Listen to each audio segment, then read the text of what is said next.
Hello everybody, it's TannerFishies here, back again with a new Ninjago video here on the channel. In today's video, we are going to be counting down my picks for the top 10 best Ninjago minifigures of all time. Throughout the entire 10 years that Ninjago has been running, we have seen several interpretations of our favorite characters, and some of those designs are really good, while others are kind of lackluster. In today's video, we're going to be taking a look at the best of the best, at least according to my own opinion. I keep on stressing the fact that this video will indeed be just my own opinion, but I feel like some people need to hear that more than once. This is not the definitive list for the top 10 greatest Ninjago minifigures. This is just my own personal list with my own personal opinions and my own personal favorites. And I chose from pretty much every Ninjago minifigure in my collection. I do not have every single Ninjago minifigure that has ever existed, but I do have a fair amount of them. So my range here is pretty content, I'd say. And after the video is over, feel free to rank your own top 10 favorite Ninjago minifigures down below in the comments section. And of course, with that quick intro out of the way, let's go ahead and jump on into this list and take a look at my personal picks for the top 10 Ninjago minifigures of all time. Alright, so starting off in the number 10 spot, we have here T-Shop Wu from the Nrgnia Temple set that came out in 2015. This is probably my favorite interpretation of Master Wu because of just how elegant this figure is. While some other Master Wu figures may do some printing a little better and may do some of the colors a little better, I really enjoy this Wu figure, and I always come back to it as my definitive favorite Master Wu. I really appreciate just the whole elegance of this figure. As I said, I love the symbols going up and down the torso right there. They are very reflective on light, as you can see, and it just gives the figure a royal presence. Master Wu being the ninja of creation, I guess you could say. This does make a fair bit of sense. I really enjoyed this outfit overall, and like I said, this is probably my definitive Master Wu in my collection. In the number 9 spot, we have the Ninjago movie version of Garmadon. Just like the T-Shop Wu from the Nrgnia Temple is my definitive version of Master Wu,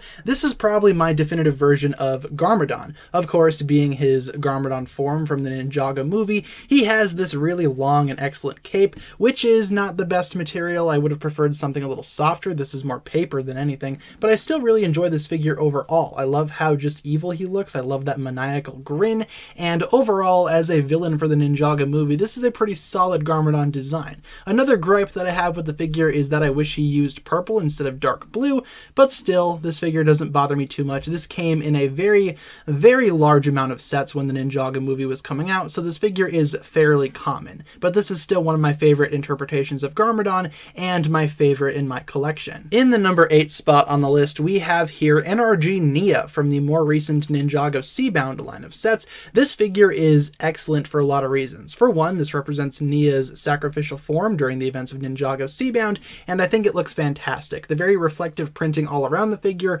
gives it a quite unique look, and I really love that hairpiece. Being not really a transparent blue, or not even a translucent blue, it's more like blue, purple, white, a whole bunch of colors come together to create this figure, and I think it looks fantastic. The printing on the torso and the legs is kind of basic, admittedly, but that face print and the hairpiece make up for it tremendously. This figure also had a whole bunch of add-on accessories that you could probably, give to this figure to give it a more unique look, but this is how I prefer to display this figure because, of course, this is her more accurate look from the Ninjago Seabound season. Overall, this figure is easily one of my favorite versions of Nia, and it is easily one of the best Ninjago figures in recent memory, so that's why I had to include it on today's list. In the number 7 spot on today's countdown, we have Island Lloyd, which came out in a variety of sets from the Ninjago Island wave, and this figure is insanely complicated but really clean looking at the same time. I feel like this figure takes full advantage of the Island Ninja's crazy designs,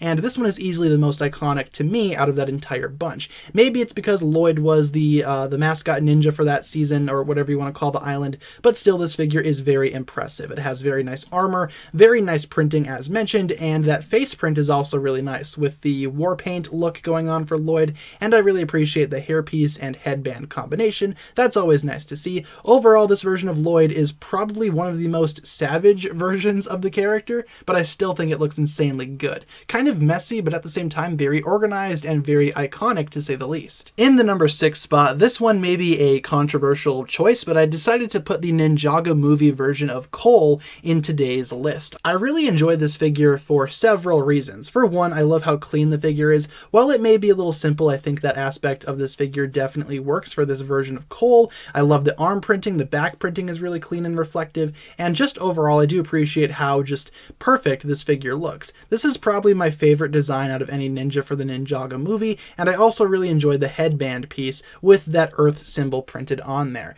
I really enjoy the brown and gold coloring throughout the figure as well, and it definitely screams Cole to me. I don't mind the mask piece. This is the first time that we saw that mask being used for these figures, and overall I feel like this figure is very powerful in terms of what it's trying to represent. The legs are pretty basic, sure, but overall I appreciate how much this figure does with how little it was given. And of course, me being a Cole fan, I decided to put my favorite Cole figure in today's list, that of course being this version of Cole from the LEGO Ninjago movie. In the number 5 spot in today's list, we have the Golden Master version of the Overlord. The Overlord is indeed one of my favorite Ninjago villains, and this is easily the best figure interpretation of that character. My version of this figure is kind of worn out. I've had this since 2014, so it's not the best quality, but these figures are quite rare, and I really enjoyed the one that I have in my collection. This, of course, came out in the Battle for Ninjago City set, and I really appreciate just how perfect this figure is. We've gotten a few examples of Overlord figures over the past couple of years, especially for Ninjago Legacy,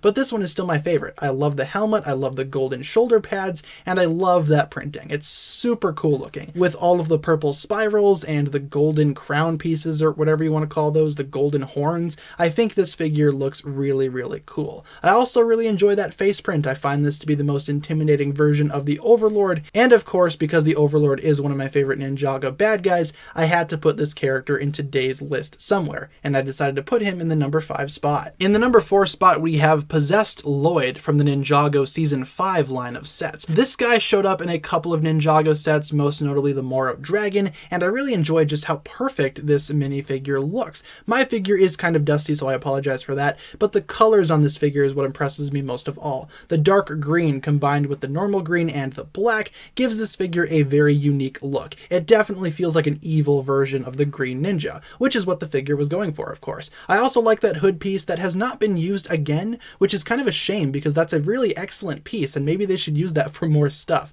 Either way, I really enjoy the armor and how well that matches with the hood and just how intimidating this figure is. As mentioned, this very much resembles an evil Green Ninja, which of course was what the original goal was. I think this figure is really well done, and for that it deserves the number 4 spot in today's video. In the number 3 spot, we have a very bright minifigure. This of course is Pink Zayn, coming from the Prime Empire Ninjago sets. What I really enjoy about this figure is that we waited so long to get it, but when we finally got it, it paid off big. This of course is a very iconic design for Zayn, first being seen in Season 1 of Ninjago when Zayn's suit was accidentally turned pink, and this figure is pretty good. It's a pretty good representation of that original design while being updated to fit the modern day aesthetic of Ninjago. That face print for Zayn is not the original print, but I still really enjoy it nonetheless. And also there are some differences between this print and some of the original Ninja, but that doesn't bother me. The fact that we have a pink Zayn in general is just incredible, and this figure is super great. For the time that we waited, this was definitely a big payoff, and for that,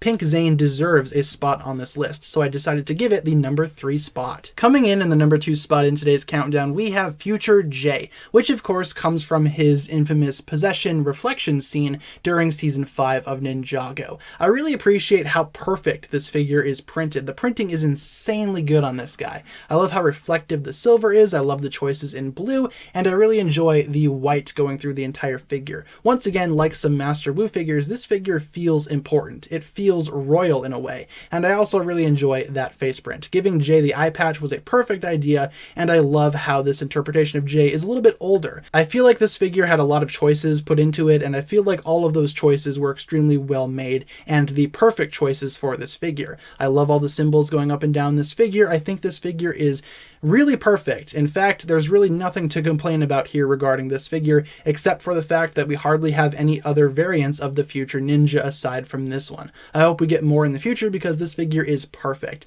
and for that it takes the runner-up spot in today's video. If you guys know me personally, you probably could have guessed that this figure would be first. This is still my favorite Ninjago figure of all time. This is the original Golden Lloyd from the Final Battle line of Ninjago sets. This is not only a very iconic design for Lloyd, but it's also one of the most iconic Ninjago figures of all time. Being the original Golden Ninja, this guy is really, really well done. I love how this figure is designed. Admittedly, it is pretty brittle because it is rather old, and I've seen several people actually end up breaking theirs. Even mine is showing signs of wear and potential breakages, especially down in the legs, and I hope that doesn't happen because this figure is so good looking. I love just how perfect this design is. Not completely accurate to what we saw in the Ninjago show, but still, this figure is very cool. I love the golden coloring going throughout the entire figure, including the face. I love the green detailing on the torso and the legs, and of course this figure is based off of the Kimono Ninja, which are some of my favorite designs from the Ninjago series.